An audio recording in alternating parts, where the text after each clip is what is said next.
मेरा नाम रोहन है। मुझे नहीं पता था कि एक दिन मेरी किस्मत मुझे किस मोड़ पर लेकर चली जाएगी। दुबई की रहने वाली औरतें 15 साल के नौकर रखकर उनको ज़्यादा सैलरी क्यों दिया करती थीं? इंडिया से भागकर एक कम उम्र का लड़का जो दुबई में नौकरी किया करता था, उसने आकर सब कुछ बता दिया। इस लड़के की कहानी सुनकर आपके भी होश उड़ जाएंगे। लोग हमेशा लड़कियों को अच्छे भाग्य का आशीर्वाद देते हैं। आखिरकार लड़कों को अच्छे भाग्य होने के आशीर्वाद क्यों नहीं दिए जाते? लड़कों को भी ज्यादा प्यार, सम्मान और आशीर्वाद की जरूरत होती है जितनी कि लड़कियों को होती है। बदसूरती का ताना अगर किसी लड़की के दिल को जख्मी कर सकता है, तो क्या कभी किसी ने ये सोचने की कोशिश की कि वही ताना लड़कों का भी दिल दुखा देता है? मैंने जब से जन्म लिया था, अपने हर तरफ गरीबी ही गरीबी देखी थी। घर में मेरे पिताजी अकेले ही कमाने वाले थे और बाकी लोग बैठकर खाने वाले। परेशानी तो ये थी कि मैं अपने पिताजी का इकलौता बेटा था और मेरी बाकी की 8 बहनें थीं और मैं सबसे बड़ा था। सारी बहनें मुझसे छोटी थीं और पूरी 8 बहनों का मैं इकलौता भाई था। कहते हैं कि घर का बड़ा बेटा घर का जिम्मेदार होता है और बेटा ही अपने पिता का सीना गर्व से चौड़ा कर जाता है। माता पिता सोचते हैं कि यही हमारा सहारा बनेगा, लेकिन मेरा हिसाब थोड़ा अलग था। मेरे घर में सब लोग बिल्कुल ठीक थे, खूबसूरती में, समझदारी में और हाइट हेल्थ में, मगर मैं ही ना जाने किस पर चला गया था। मेरी हाइट बचपन से ही बहुत छोटी रह गई थी, सेहत भी बहुत कम थी। मैं देखने में बिल्कुल 14-15 साल का बच्चा लगता था, हालांकि मेरी उम्र 25 साल होने वाली थी। लोग बचपन से ही मेरी सेहत और हाइट कम होने की वजह से मेरा मजाक बनाया करते थे। मेरी कम हाइट होने की वजह से सारे लोग मुझसे दूर भागते थे।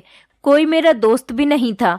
मेरे परिवार में, मेरे ददिहाल में, मेरे ननिहाल में जितने भी मेरे कजिन्स थे, सब अच्छे, खूबसूरत, जवान और अच्छी हाइट हेल्थ के थे और सारी लड़कियां उन पर मरती थीं। मुझे तो कोई लड़की घास तक नहीं डालती थी। मैंने बहुत पढ़ाई की हुई थी, पढ़ लिख कर ही मैं कोई अच्छी नौकरी हासिल करने की कोशिश करता था, मगर ज़माने में अच्छा मकाम पाने के लिए भी अच्छा दिखने की ज़रूरत होती है। मगर ऐसा तो मेरे भाग्य में ही नहीं था। पढ़ लिख कर जब नौकरी हासिल करने निकला तो पता चला कि काबिलियत से ज़्यादा आपकी पर्सनैलिटी अच्छी होनी चाहिए, तभी लोग आपको पसंद करते हैं और नौकरी देते हैं। मैं एक जगह जॉब के लिए इंटरव्यू देने गया था, तो वहाँ पर पहले से ही 2-3 लड़के मौजूद थे। उनका ऊंचा लंबा कद था और देखने में स्मार्ट थे। उन लड़कों की पढ़ाई कुछ इतनी खास नहीं थी, मगर मेरे मुकाबले वो देखने में बहुत अच्छे थे। इसी बेस पर उन्हें रख लिया गया था।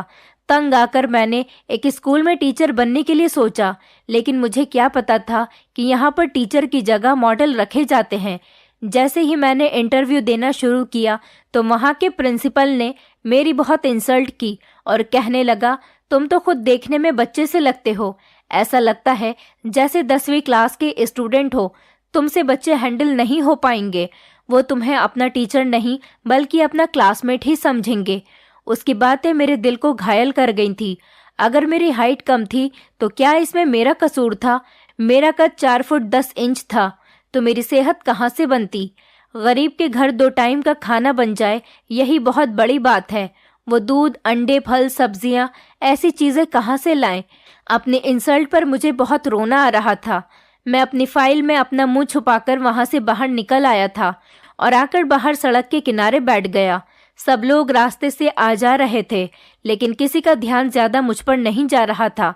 मैं वहां पर बैठकर रो रहा था और रो रो कर अपने दिल को हल्का करना चाहता था। मुझे भगवान से शिकायत होने लगी थी कि उसने मुझे ऐसा क्यों बनाया था। क्या हो जाता अगर वो भी मुझे दूसरे लोगों की तरह अच्छा, स्मार्ट और अच्छी हेल्थ हाइट वाला बना देता, तो मेरी ऐसे इंसल्ट तो नहीं होती। लोग मुझे कहीं भी किसी के भी सामने बेइज्जत कर दिया करते थे। मैं घर में जब अपना मुंह लटका कर जाता था और उनको ये पता चलता था कि मुझे नौकरी नहीं मिली, तो उनका मुंह लटक जाता था और उनकी आंखों में आंसू आ जाते थे, क्योंकि मेरे पिता भी अब बूढ़े हो रहे थे। उनका इकलौता सहारा मैं ही था। मैं अपनी शर्मिंदगी की वजह से अपने पिता से आंखें नहीं मिला पाता था। मैं सड़क के किनारे बैठा हुआ अपनी आंखों पर हाथ रखकर रो रहा था और अपनी किस्मत को बुरी तरह से कोस रहा था, जिसने मेरे भाग्य में सिर्फ आंसू ही लिख दिए थे। लोगों का कहना है कि मर्द रोता नहीं है, मगर लोगों को क्या पता कि मर्द को भी दर्द होता है। वो भी अपनी किस्मत के बुरा होने पर रोता है, लेकिन सबके सामने नहीं रोता। मैं भी छुप छुप कर रो रहा था ताकि मेरी इज्जत रह सके। मैं लोगों के सामने रोकर अपनी फिर से बेइज्जती करवाना नहीं चाहता था। अभी मैं वहां पर बैठा अपने आंसू पोंछ ही रहा था कि मैंने एक आदमी को अपनी तरफ आते हुए देखा। मेरे पास आकर उसने बड़े प्यार भरे शब्दों में पूछा। वो मेरे करीब आकर कहने लगा, क्या हुआ है बेटा, क्यों रो रहे हो? क्या स्कूल के टीचर ने तुम्हारी पिटाई लगाई है या फिर कोई और बात है? वो शायद मुझे स्कूल में पढ़ने वाला बच्चा समझ रहा था। ज्यादातर लोग मुझे बच्चा ही समझा करते थे क्योंकि मेरी हाइट हेल्थ ही ऐसी थी। उसके ऐसा बोलने पर मैं भड़क उठा था और गुस्से से कहने लगा, जी हाँ, मैं 9th क्लास में पढ़ता हूँ और स्कूल के एक टीचर ने मेरी पिटाई लगाई है क्योंकि मेरे पास फीस देने के लिए पैसे नहीं थे। ये बात थी, बस सुन लिया। मैंने अपनी फाइल उठाई और कदम बढ़ाते हुए आगे की तरफ चलने लगा। जो है वो मुझे बच्चा समझ लेता है। क्या मेरी शक्ल इतनी गई गुजरी है कि सब मुझे बच्चा समझ लेते हैं और जिसके जो मुंह में आता है वो कह देता है? ये आदमी मुझे ऐसा भी तो कह सकता था कि क्या हुआ भाई, क्यों परेशान बैठे हो? मैं तो गुस्से में वहां से उठकर चला जा रहा था। तभी अचानक उस आदमी ने मुझे आवाज लगाई और मेरे कदम रुक गए थे। उसने बात ही ऐसी कही थी कि मैं फौरन ही रुक गया था। उसने कहा था कि लो, मुझसे पैसे ले लो, तुम्हें कितने पैसों की जरूरत है, मैं दे देता हूँ। मैंने तो गुस्से में आकर कहा था कि मैं स्कूल में पढ़ने वाला स्टूडेंट हूँ, लेकिन वो तो मेरी बात को सच समझ बैठा था। अब शायद इंसानियत के नाते वो मेरी मदद करना चाह रहा था। मैं पलटकर उससे कुछ कहना चाहता था, मगर उसके बजाय मेरे मुंह से निकल गया कि लगभग 10,000 रुपए की जरूरत है। मुझे नहीं पता था कि ये सब मेरे मुंह से कैसे निकल गया था, मगर उस आदमी ने फौरन ही अपने जेब से पर्स निकाला और अपने पर्स से 10,000 रुपए निकालकर मेरे हाथ पर रख दिए और कहने लगा, मेरा घर यहीं से थोड़ी ही आगे है, मैं यहाँ से गुजर रहा था, तुम्हें रोता हुआ देखा तो सोचा कि पूछ लेता हूँ, न जाने ये क्यों रो रहा है। तुम्हें जब भी मदद की जरूरत हो तो तुम मुझे बता देना। वो तो ये बात कहकर चला गया था, लेकिन मैं शर्मिंदगी की वजह से अपनी नजरें नहीं उठा पा रहा था। वो बेचारा तो मेरी मदद इसलिए कर रहा था क्योंकि उसे लगा कि मैं यहाँ का स्टूडेंट हूँ और मैं परेशान हूँ क्योंकि मेरे पास फीस के पैसे नहीं हैं। अगर उसे पता चल जाता कि मैं एक 25 साल का लड़का हूँ जो अपनी पढ़ाई पूरी होने के बाद नौकरी की तलाश में घूम रहा है, तो यकीनन उसका बिहेवियर मेरे साथ कुछ और ही होता। मैं पैसे लेकर घर गया तो मेरी माँ बहुत खुश हुई थी और जल्दी से घर में खाना बनाने के लिए कुछ सामान लेने चली गई थी। मुझे बड़ा बुरा सा फील हो रहा था कि मैंने किसी से गलत तरीके से मदद ली। अगले दिन फिर से वही आदमी मुझे दोबारा उसी रास्ते पर मिल गया था। उसे देखकर मेरा दिल करने लगा कि मैं उसे सच बता दूं, मगर सच जानने के बाद उसके बिहेवियर के बारे में सोचते हुए मैंने अपने इस इरादे को अपने दिल से निकाल दिया था। वो मुझे देखकर कहने लगा, लड़के, अगर तुम किसी नौकरी की तलाश में हो तो मैं तुम्हें नौकरी दिलवा सकता हूँ। मैं जानता हूँ तुम एक मजबूर लड़के हो और तुम्हें नौकरी की जरूरत है। मैंने चौंक कर उनकी तरफ देखा और हैरत से उनके करीब जाकर कहने लगा, इसका मतलब ये है कि आप जानते हो कि मैं इस स्कूल का स्टूडेंट नहीं हूँ। वो बड़ा हैरान होकर कहने लगा, हाँ, मुझे समझ आ गया था क्योंकि तुम्हारे कंधों पर स्कूल बैग नहीं था, बल्कि तुम्हारे हाथ में इंटरव्यू की फाइल थी। मैंने शॉक्ड होकर उनसे पूछा, सब कुछ जानते हुए भी आपने मेरी मदद क्यों की?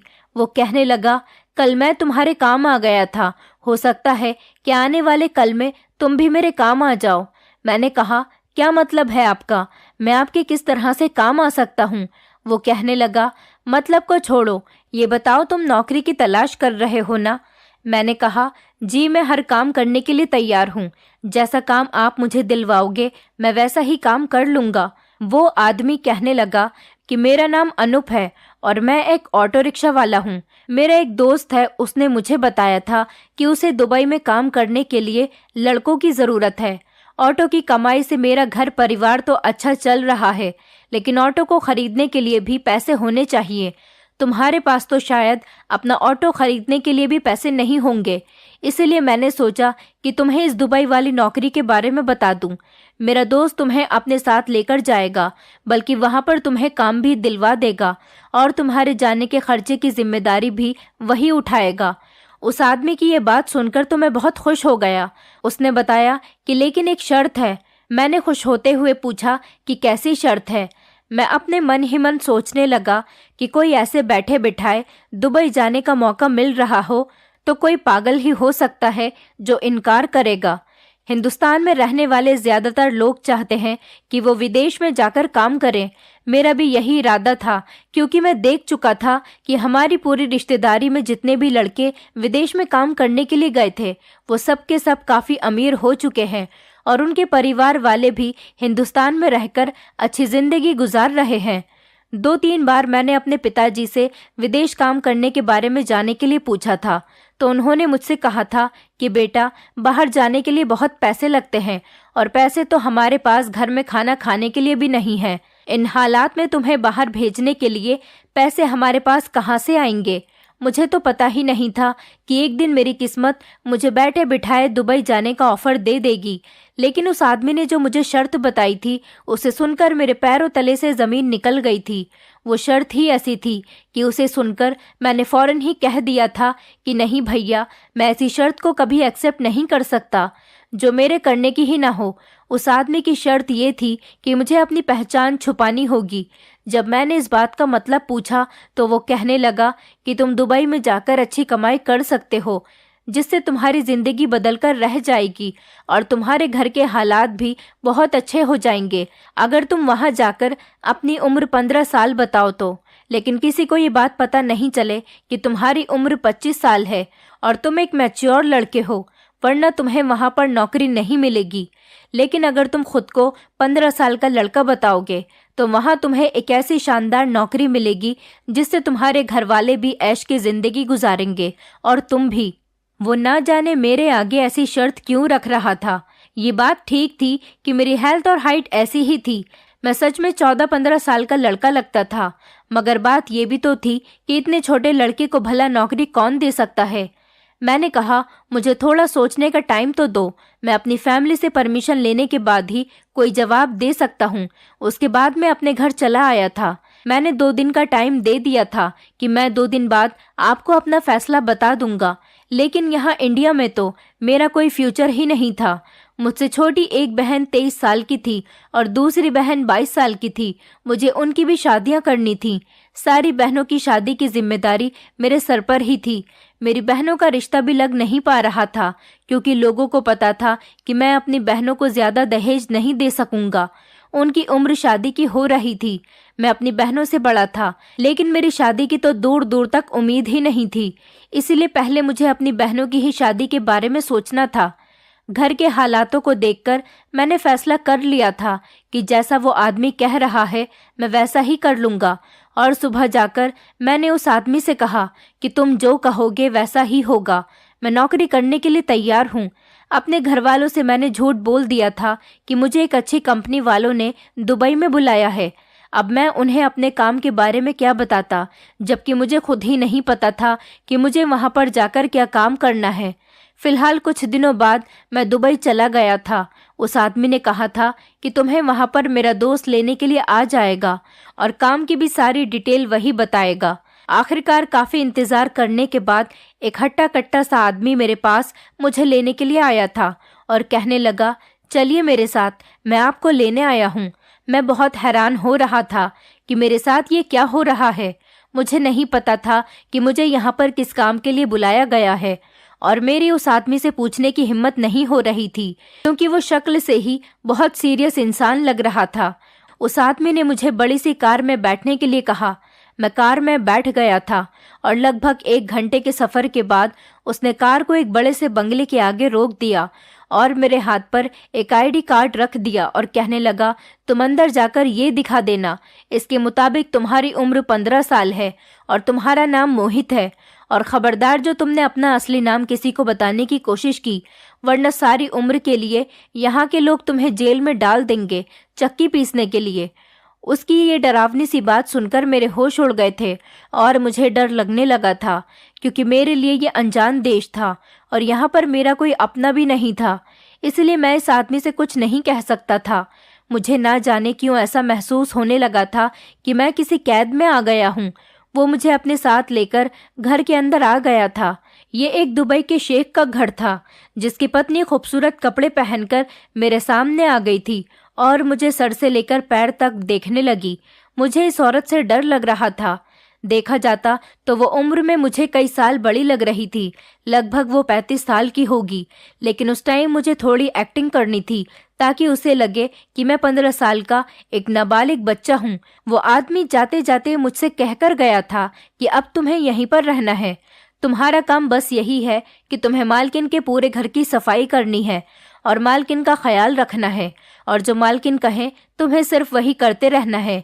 इसके बदले में तुम इंडिया अपने घर पर 5 लाख रुपए भेज सकोगे। 5 लाख रुपए के बारे में सुनकर मैं तो दंग ही रह गया था। आते ही इतने ज्यादा पैसे, मैंने तो कभी अपने सपने में इतने ज्यादा पैसों के बारे में तक सोचा नहीं था। मैं दुबई की भाषा समझ तो नहीं सकता था, लेकिन कुछ कुछ बोल लेता था। मैंने सोच लिया था कि मैं मोबाइल के जरिए सारी लैंग्वेज सीख जाऊंगा। मालकिन को ऐसा लगता था कि मैं शायद उनकी लैंग्वेज नहीं समझ रहा था, इसलिए मुझे इशारे से सारे घर की सफाई करने के बारे में कह रही थी। मैं जाते ही अपने काम में लग गया था और पूरे घर की सफाई करने लगा था। मैं दिल लगाकर अपना काम करता था और मन ही मन सोचने लगा कि इंडिया में बैठे लोगों के लिए बाहर के देश की दुनिया एक फैंटेसी जैसी होती है। इनको क्या पता कि घर के बाहर जाकर क्या क्या करना पड़ता है और कितनी मुश्किलों का सामना करना पड़ता है। अब मैं इतना पढ़ा लिखा होकर भी यहाँ पर नौकर बनकर रह गया था। फिलहाल मुझे तो पैसे अच्छे मिल रहे थे। इसके बाद उस औरत ने मुझे स्टोर रूम की सफाई करने के लिए कहा था। वो शेख की पत्नी, मतलब मेरी मालकिन, बहुत खूबसूरत औरत थी। 35 साल की होने के बावजूद भी वो बिल्कुल 20 साल की जवान लड़की लगती थी। ये बात मुझे बाद में पता चली कि उसका पति महीने में सिर्फ एक दिन के लिए ही उसके पास आता है, क्योंकि वो अपने पति की चौथी पत्नी थी। शेख लोग तो वैसे भी कई कई शादियां करते हैं, लेकिन मुझे अपने मालकिन की हरकतें बहुत अजीब सी लगती थीं, क्योंकि नॉर्मल दिनों में तो वो बहुत अच्छे तरीके से तैयार हुआ करती थीं, लेकिन जिस दिन उसका पति आता था वो अपनी हालत अजीब सी बना लेती थी। सिंपल से कपड़े पहन लिया करती थी और बिना मेकअप के ही घर में घूमती फिरती थी। मुझे मालकिन के इस बिहेवियर का कुछ भी समझ में नहीं आता था और मैं यही सोचता था कि ना जाने वो ऐसा क्यों करती हैं। घर में मेरे अलावा और कोई नौकर भी मौजूद नहीं था जिससे मैं उनका ऐसे करने की वजह पूछ लेता। फिलहाल जब मालिक आता तो मालकिन खाना भी अपने हाथ से ही बनाया करती थी। इसी तरह से महीने के 2 दिन मुझे खाना भी नहीं बनाना पड़ता था और मैं बिल्कुल फ्री ही रहता था। मालिक के सामने मालकिन मुझे काम भी कम बताती थी और मैं बाहर घूमने फिरने भी चला जाता था। तभी मेरी मुलाकात एक लड़के से हुई जिसका नाम सौरभ था। सौरभ 15 साल का लड़का था। वो बहुत भला और मासूम सा लड़का था, जो मेरी तरह ही इंडिया से यहाँ दुबई काम करने के लिए आया था। उसी के थ्रू मुझे पता चला कि यहाँ का उसूल है कि यहाँ की औरतें सिर्फ 10 साल से लेकर 15 साल तक के लड़कों को ही काम पर रखती है। ऐसा क्यों था, इस बात का जवाब मुझे सौरभ नहीं दे सका था, क्योंकि जवाब उसके पास भी नहीं था। वो मेरा बहुत अच्छा दोस्त बन गया था और कभी कभी हम एक दूसरे से अपने दिल की बातें भी शेयर कर लिया करते थे। मेरी मालकिन तो मुझे बच्चा समझती थी, इसलिए वो मुझसे कभी कभी अपना सर और हाथ पैर भी दबवा लिया करती थी और कभी कभी तो कमर की मालिश भी करवा लेती थी। एक पराई औरत को छूते हुए मुझे बड़ी शर्म आती थी, मगर फिर मुझे अपनी पहचान के बारे में याद आ जाता था कि मैं कौन हूँ। मेरी पहचान तो यहाँ पर कुछ और है। अभी तक तो सब कुछ ठीक ही चल रहा था और मैं अपनी नौकरी से बहुत खुश और बेफिक्र था और अपने घर पर भी हर महीने पैसे भेजता रहता था। लेकिन कुछ दिनों बाद मुझे पता चला कि यहाँ पर कुछ तो गड़बड़ है, क्योंकि मालकिन कभी कभी मुझे एक सफ़ेद रंग का बैग देती है और कहती है कि जाओ ये बैग नीचे वाले फ्लैट नंबर 5 में जाकर दे आओ। मेरी मालकिन मुझे अपनी टूटी फूटी भाषा में बात समझा दिया करती थी और मैंने भी कभी ये जाहिर नहीं किया था कि मैं उनकी भाषा को समझ लेता हूँ। मुझे ये जानने की पड़ी रहती थी कि आखिर इस सफ़ेद रंग के बैग में क्या होता है, मगर जाहिर सी बात है मैं इस बारे में अपनी मालकिन से नहीं पूछ सकता था। एक दिन मुझे सौरभ मिला था तो पता चला कि वो भी नीचे के फ्लैट नंबर 5 में ही काम करता है।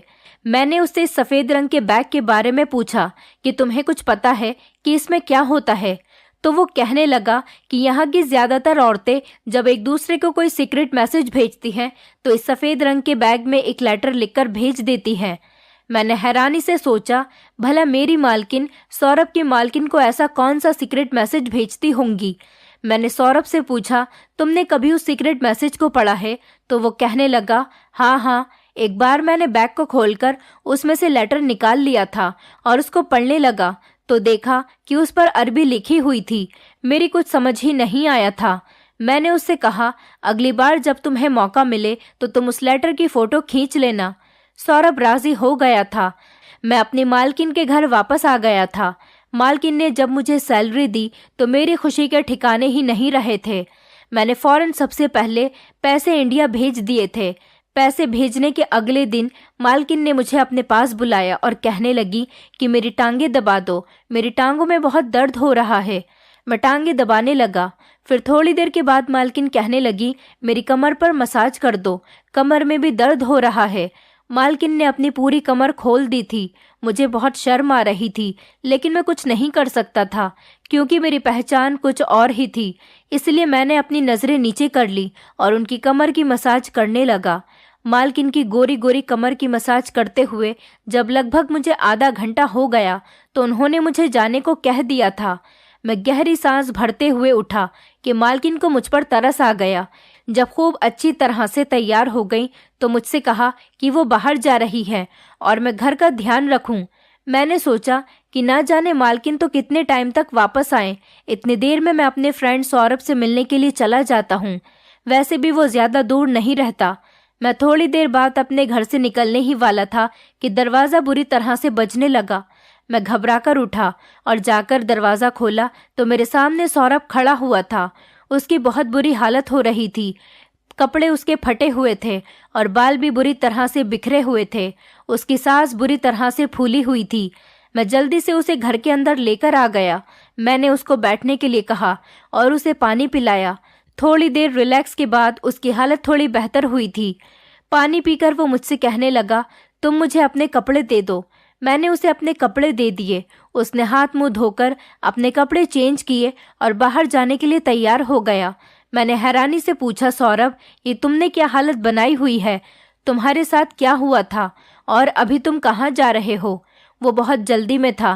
कहने लगा कि दुबई की औरतें मुझे अब समझ आ गई हैं कि यह हम जैसे कम उम्र के लड़कों को नौकरी पर क्यों रखती हैं। मुझे इनकी असलियत पता चल गई है, मगर अब मैं यहाँ पर और नहीं रुक सकता। मैं यहाँ से जा रहा हूँ। मुझे यहाँ पर नहीं रहना। वो बुरी तरह से बोल रहा था और उसकी आंखों में आंसू आ गए थे। मैंने उससे जाने की वजह पूछने की बहुत कोशिश की, लेकिन उसने मुझे कुछ नहीं बताया। लेकिन जाते टाइम मैंने उसे अपना नंबर दे दिया था।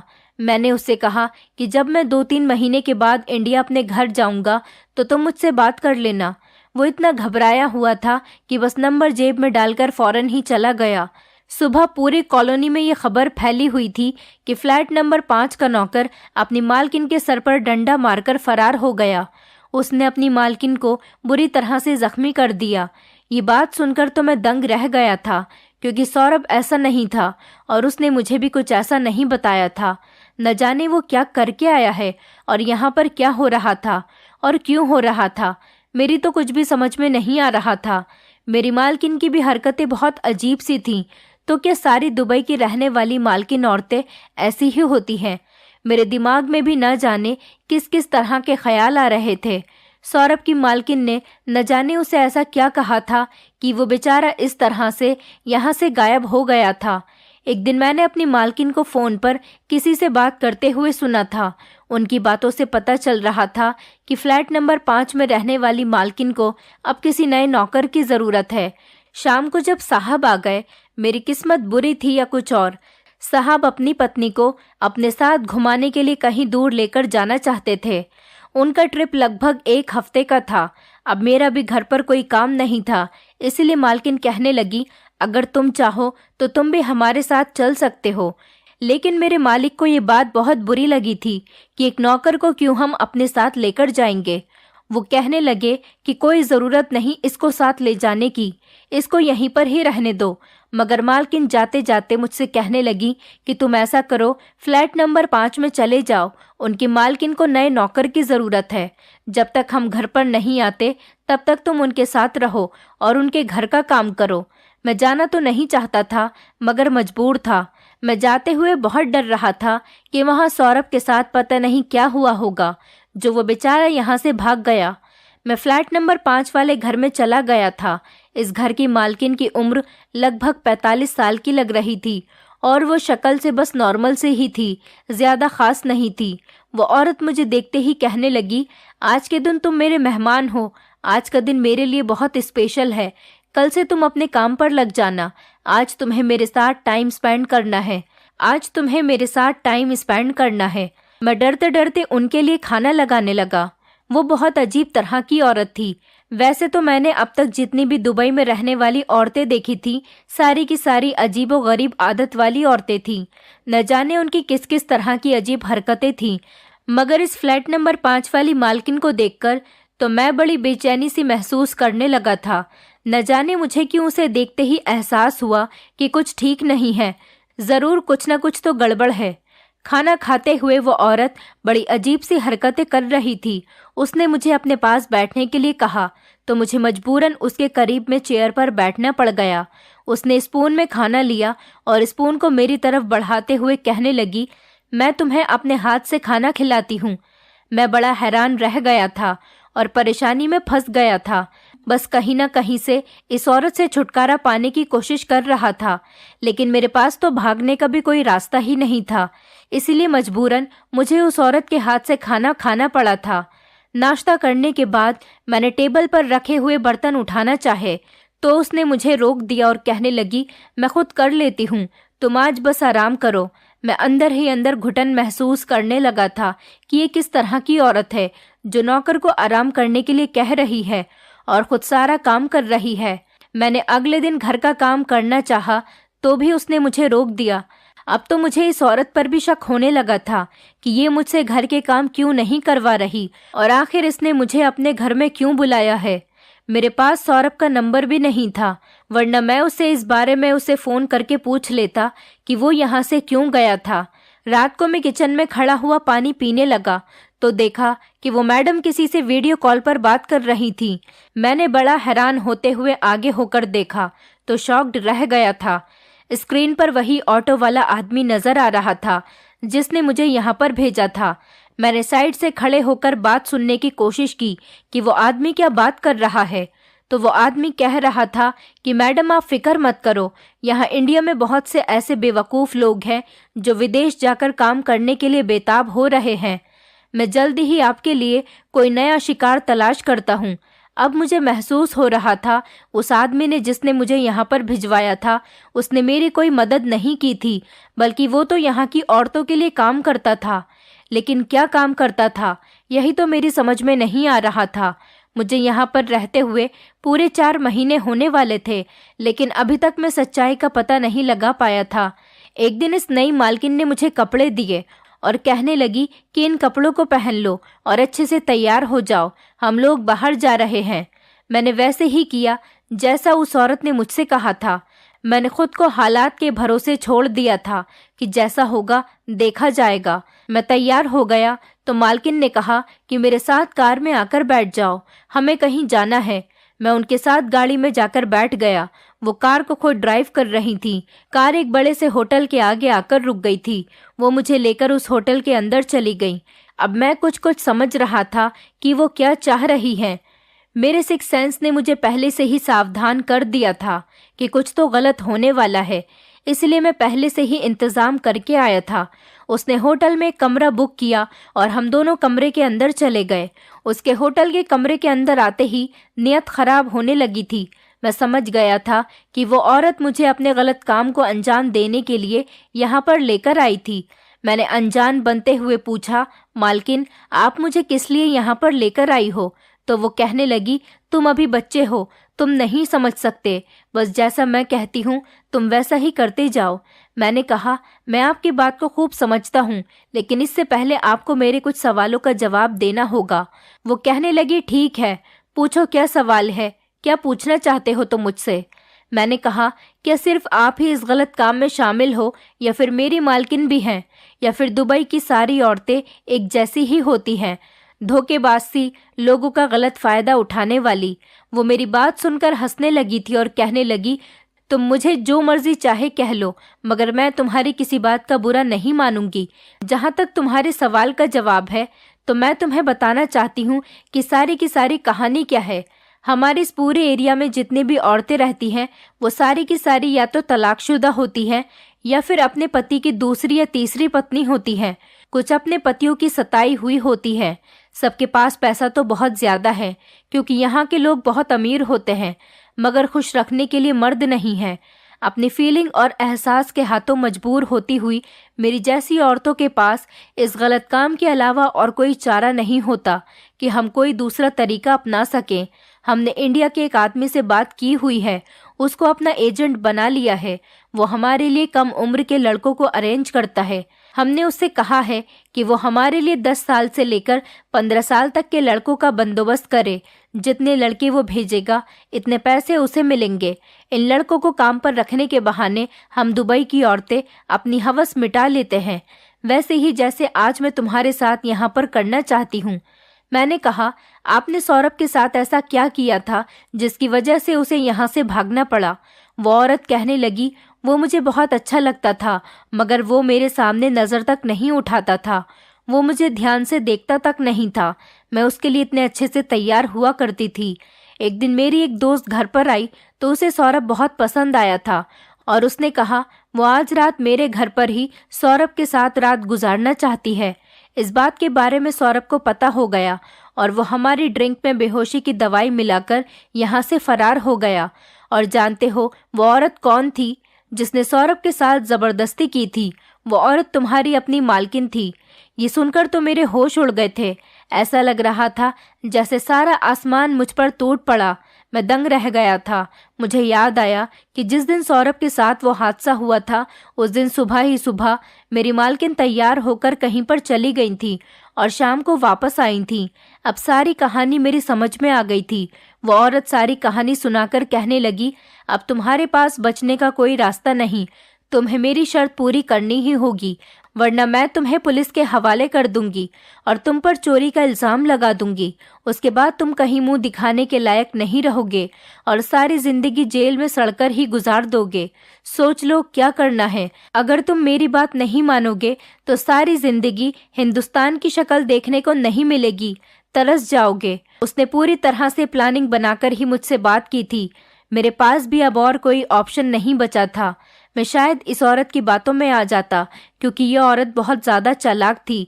अगर मैं भी 14-15 साल का मासूम भोला भाला लड़का होता तो, मगर वो शायद ये नहीं जानती थी कि मैं एक 25 साल का लड़का हूँ। मेरा कद ही तो छोटा है, लेकिन मैं समझदार अपनी उम्र से ज्यादा हूँ। मैं जैसा देखने में लगता हूँ, अंदर से वैसा नहीं हूँ। मैं छोटा सा हूँ, लेकिन मेरा दिमाग बहुत बड़ा है। दिमाग तो मेरा इतना ही था ना, जितना एक जवान लड़के का होना चाहिए। मैंने उसके ड्रिंक में नींद की दवाई मिला दी और अपने हाथों से इस औरत को बड़े प्यार से ड्रिंक पिलाई। थोड़ी देर के बाद ही वो औरत धीरे धीरे बेहोश होने लगी थी और वो पूरी तरह से सो गई थी। जब मुझे अपने प्लान के अगले हिस्से पर ध्यान देना था, मैंने अपनी असली मालकिन के पति को फ़ोन किया और उनको सारी सच्चाई के बारे में बता दिया। और जो मैंने सारी बातें अपने मोबाइल से इस औरत की रिकॉर्ड की थी, वो भी सारी रिकॉर्डिंग मैंने सबूत के तौर पर अपनी मालकिन के पति को सेंड कर दी। अब जो भी करना था उसे ही करना था। मैंने तो अपना काम पूरा कर दिया था। मालिक ने पुलिस से छापा मारकर इस एरिया में जितने भी औरतें रह रही थीं, उन सबको अरेस्ट करवा लिया, जो कम उम्र के लड़कों को नौकर बनाकर उनको कैद करके अपनी मर्जी के हिसाब से उनका यूज करती थी। और इसमें मालिक की अपनी पत्नी भी शामिल थी, जिसे उन्होंने डिवोर्स दे दी। वो कम उम्र के लड़कों का इस्तेमाल इसीलिए करती थी क्योंकि उनको डरा धमकाकर अपने काबू में रख सके और अपना काम उनसे निकलवा सके। मेरे बारे में उनकी यही गलतफहमी थी कि मैं एक छोटा बच्चा हूँ, और यही गलतफहमी उनके लिए बहुत भारी पड़ गई थी। आज मेरी उम्र ने ही मुझे बचा लिया था। पहले मैंने सोचा था कि मैं भी सौरभ की तरह यहाँ से इंडिया वापस भाग जाता हूँ, मगर फिर सोचा था कि ऐसे तो और बेचारे न जाने कितने मासूम लड़के फंसे होंगे। आखिर किसी को तो हिम्मत करनी ही होगी, इसलिए मुझे ही हिम्मत करनी पड़ी और मुझे सबका फल भी मिल गया था। मालिक ने मुझे अपने साथ काम पर रख लिया था।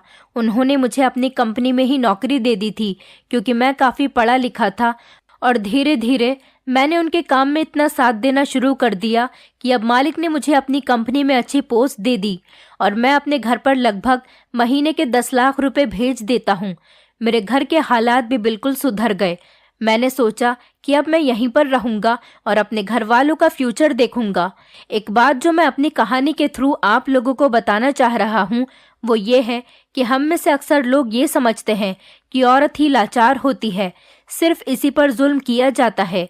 हम में से कोई ये बात सोचता ही नहीं कि मर्द को भी हैरेस किया जा सकता है, उस पर भी जुल्म हो सकता है। अगर हम ये बात समझ सकें तो ज़माने से बहुत सारी बुराइयां अपने आप ही ख़त्म हो जाएंगी। मैंने यहाँ पर दुबई में रहकर काफ़ी सारे लड़कों को बचा लिया। काफ़ी लड़के ऐसे हैं जो कि इन औरतों का शिकार हो गए, लेकिन मैंने अपनी भरपूर कोशिश की और उन लड़कों को बचा लिया जिनको मैं जानता था। जिनको मैं नहीं जानता वो बेचारे इस मुसीबत का शिकार हो रहे होंगे, लेकिन कोई बात नहीं, मैं लोगों की ज़्यादा से ज़्यादा मदद करना चाहता हूँ और मेरे घर के हालात तो काफ़ी बेहतर हो गए। मेरी बहनों की भी शादी हो गई है।